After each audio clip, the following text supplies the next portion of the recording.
Ah, il est là, le 600, tout neuf, enfin presque, entièrement nettoyé. Il est beau, il est beau, il est beau, il est beau. Enfin bon, il n'est pas. Les puristes diront que ce c'est pas non plus exceptionnel, mais pour le Z, ce sera parfait. Donc, on va pouvoir commencer à travailler dessus, en sachant que on n'a pas grand-chose dessus. Donc, pour mémoire, on n'a qu'une ROM qui est de 3.1.4. Et le but du jeu, donc, ça va être d'installer Amiga OS sans avoir de disquette. Et sans avoir d'ailleurs, bon, je pourrais avoir un lecteur de disquette, mais j'ai pas d'Amiga fonctionnel, donc de toute façon, ce serait pas possible de faire des disquettes à partir des ADF. En sachant que il faut que je me base, il faut d'abord que je récupère sur le site d'Hyperion les archives qui vont bien. Besoin d'aujourd'hui, on va utiliser un PC qui est là. Donc le PC c'est chouette, mais enfin il fait un bruit d'hélicoptère. Donc ça nous rappellera les souvenirs de la série Supercopter. Sauf qu'avec l'âge, on est plus proche de Dominique Santini que de Springfield Hawks. Bon, alors le but, ça va être de récupérer donc Amiga OS 3.1.5 depuis le site d'Hyperion et de l'installer avec WinUAE donc sur ça. Ça, c'est une carte SD. Donc, une carte SD de 16 Go. Voilà. Bon, alors il y a tout un tas de mecs qui l'ont déjà fait ça. Donc il y a plein de tutoriels qui sont beaucoup plus sérieux sur Internet. Sauf que moi, je les ai pas suivis parce que je suis pas un gros lameur. Tu vois, moi, je copie pas moi ce que les mecs ils font, quoi. Moi, je veux avoir la vraie expérience, de zéro. Le truc dont tu es fier de toi, tu vois, avoir le sense of achievement, la sensation d'avoir fait quelque chose aujourd'hui. Donc voilà, donc quand on veut faire ça, eh ben on en chie, ou du moins c'est ce que je pressens. En tout cas, la partie facile, c'est celle-là. Oula, non, là, c'est pas Amiga OS 4 là que je veux. La partie facile, c'est dans téléchargement Amiga OS 3. C'est cette partie-là, c'est le téléchargement d'Amiga OS. J'ai un PC qui tourne, donc on l'entend un petit peu. Je sais pas si vous l'entendez vous. J'espère que c'est pas trop bruyant. Comme je disais, ça fait un peu supercopter. Bon, on verra bien. Il est installé en bas avec un lecteur de carte SD. Donc si vous me voyez descendre en mode sous-marin, c'est normal, c'est que je suis en train de mettre la carte SD. Je suis connecté dessus depuis, bon, ma machine de travail c'est un Mac, donc je suis connecté dessus en remote desktop. WinUAE est installé, donc on va pouvoir regarder ça tout de suite. Donc je suis connecté dessus, je démarre WinUAE qui me gueule dessus parce que j'ai pas de ROM ni de config. La config, ça va être du 600. La ROM, on va lui coller une ROM tout de suite de 600, c'est-à-dire celle qu'on a récupérée, donc de 3.1.4. Mais ça, c'était facile. Le CPU, parce que je sens que ça va ramer sa mère si on le met en normal. Moi, ça va ramer autant qu'un 600 d'origine. Et donc là, c'est pas le but, parce que j'en ai rien à foutre d'aller émuler des cycles exacts et toutes ces conneries-là. Donc je vais mettre cette carte SD dans le PC tout de suite. Alors ce qui se passe, c'est un truc. La carte SD est dedans. J'ai chouravé sur le téléphone portable, un vieux téléphone portable que j'avais. Parce qu'en fait, des cartes SD, on en a plein partout. Il y en a plein partout. Il n'y a pas besoin d'aller au magasin. Il suffit de regarder l'appareil photo des gosses, la console Nintendo. Il y a des cartes SD partout. Donc l'Amiga, c'est la priorité. Donc le téléphone portable et les applis Android. Pam pam, dommage. Alors, est-ce qu'on voit? Ben, on la voit pas. On la voit pas, la carte SD, donc ça part mal. On la voit pas. Et c'est normal. Peut-être qu'on la voit pas parce que propriété, manage,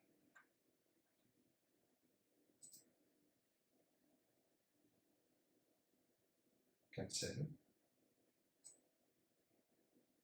Haha, 16 Go.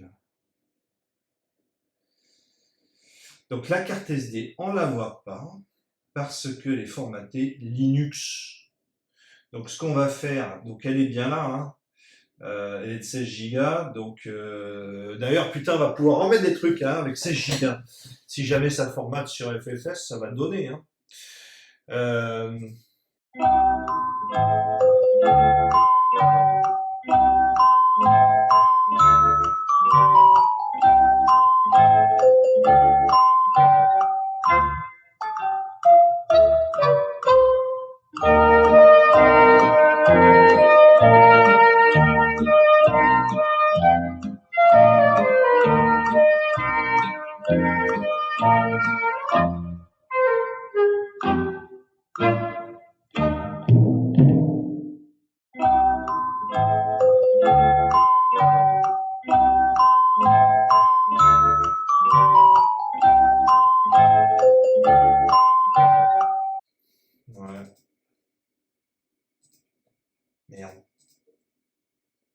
ouais, merde. Ouais, ouais.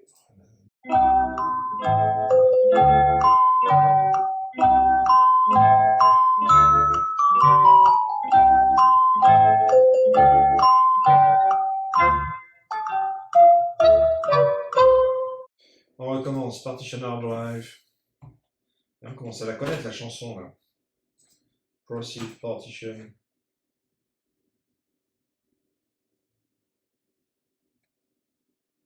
Bon, et ben ça marche pas.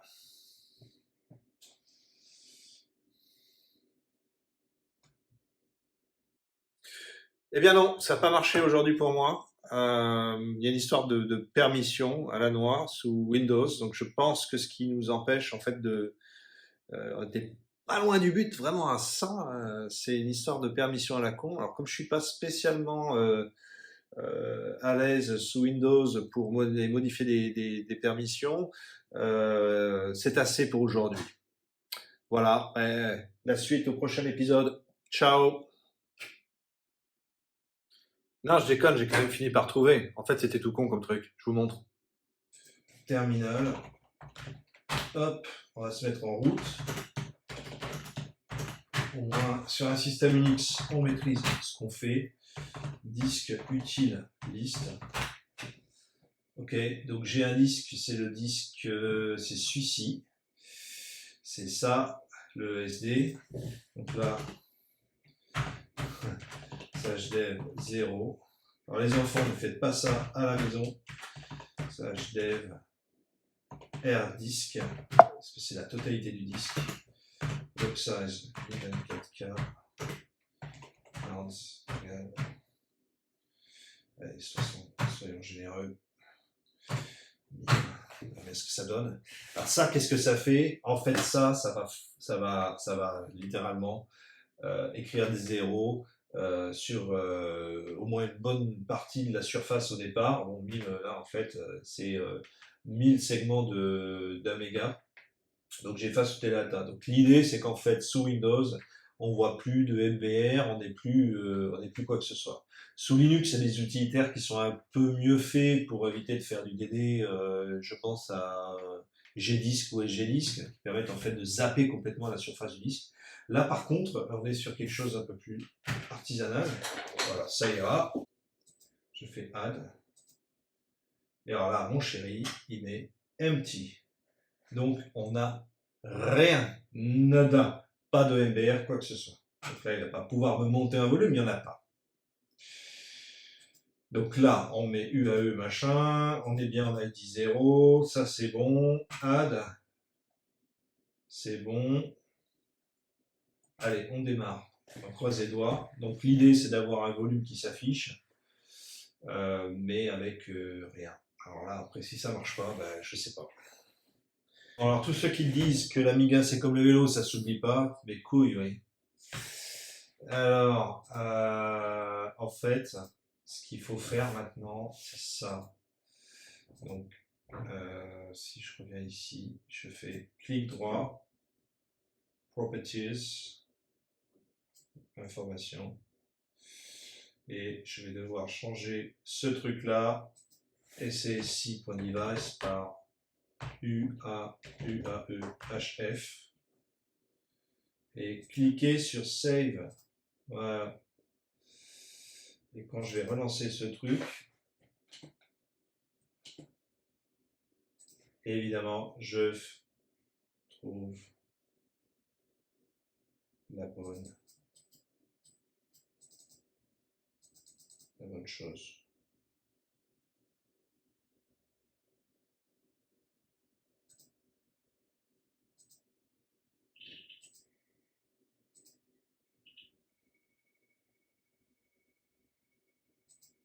Click configuration. Voilà. OK. Parfait. OK. Je fais partition drive. Et là, évidemment, je suis limité. Est-ce que je peux faire un delete partition ici? Et est-ce que je peux étendre ce truc-là? Tout. Ouais, je peux. Donc j'ai bien mes 16, mes 15 gigas. Et je vais appeler mon volume DH0. Pourquoi pas. Faire OK. Je le mets en FFS. Save change to disk.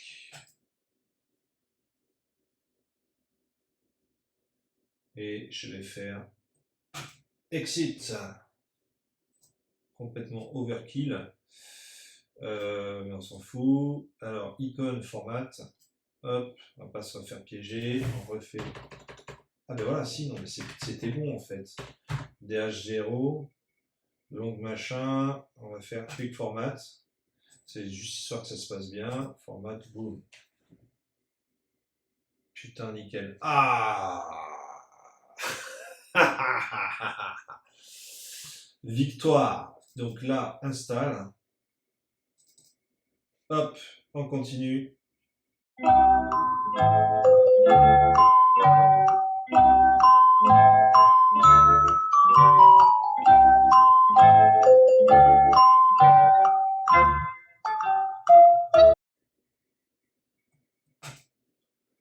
Alors, on va essayer de rebooter. Cette fois-ci, sans les disques. Eject. OK, reset. Moment de vérité. Ouf.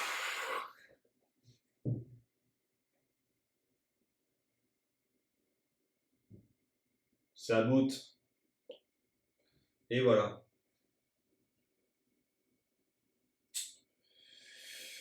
Et ben, il n'y a plus qu'à installer ça dans 600. Bon, on a installé AmigaOS depuis UAE sur la SD card, ça c'est super bien. Maintenant, il va falloir qu'on boot le 600, c'est le but. Et après, ce sera fini. Alors, qu'est-ce qu'on a là? Le 600 qui est tout propre. Je vais virer ça, ça sert à rien, on n'en a pas besoin. Ça, on va le mettre. Alors, ce qui serait intelligent serait de positionner ce truc-là correctement.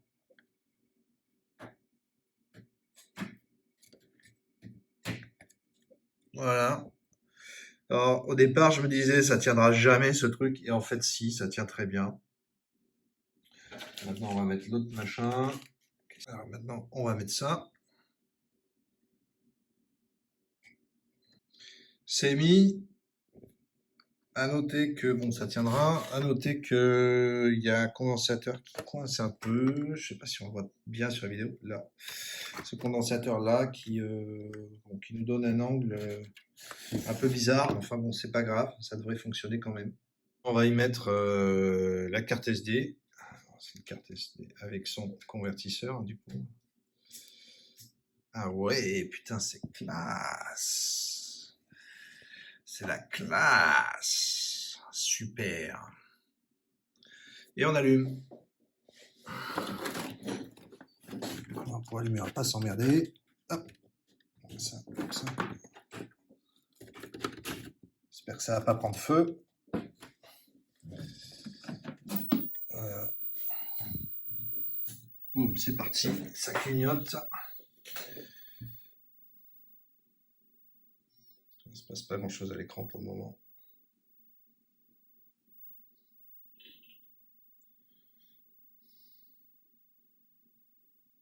Ouais, c'est pas gagné. Ouh, le gros fail, là, l'écran, il est dégueulasse, hein. Bon, il semblerait que j'ai cramé un truc sur le 600, je sais pas ce que c'est. En tout cas, j'ai l'impression qu'il manque une couleur. Enfin, c'est pas qu'une impression, la couleur, elle y est plus. Enfin, il y en a une des trois, je sais pas laquelle c'est. Le rouge, en tout cas, il y est. Donc, je ferai des essais pour voir laquelle me manque. Je pense que c'est un des condensateurs qui a peut-être cramé. À voir, à moins que vous sachiez, vous mettez dans les commentaires ce que ça pourrait être, ce qu'il faudrait que je vérifie. Donc, du même coup, bah, j'ai arrêté là pour la journée. Bon, la conclusion de la journée, c'est que je sais pas comment ils font les mecs sur YouTube. Tout ce qu'ils font, ça marche du premier coup. Bah moi, ça a pas marché. J'ai cramé la sortie. J'ai cramé la sortie RGB de l'Amiga apparemment. Enfin bon, il manque une couleur. Bon, on va essayer de voir ce que c'est, mais ça, c'est quand même pas terrible. J'ai essayé donc le SD IDE avec différentes cartes SD. Ça passe pas, ni dans le 600, ni dans le 1200. Je vois rien, donc dans le Early Boot, je vois même pas le disque. Je sais pas. Soit c'est de la merde, soit je suis un gros naze, un des deux. J'ai peut-être oublié quelque chose, je sais pas. Donc, bah, je vais me documenter et puis on verra dans le troisième épisode s'il y en a un. Ciao! Vous voulez un épilogue? J'ai trouvé ce que la panne était, hein. Là, voilà, on a bien les bonnes couleurs qui sont revenues. La panne, c'est ça. C'est ce condensateur de merde, là, qui fait chier. Et quand j'ai mis, en fait, si je l'ai pas cramé, c'est quand j'ai mis ce truc, là, avec la carte SD, ça a bougé le machin. Donc, j'ai rien bousillé, rien à cramer, donc tout est bon. On va juste voir pourquoi la carte SD est pas vue. Ça, c'est un autre débat, ça pour plus tard. Enfin, en tout cas, je suis rassuré, ça fonctionne. Cette fois-ci, c'est vraiment assez. Allez, Z, c'est assez, c'est fini. À bientôt. Bisous.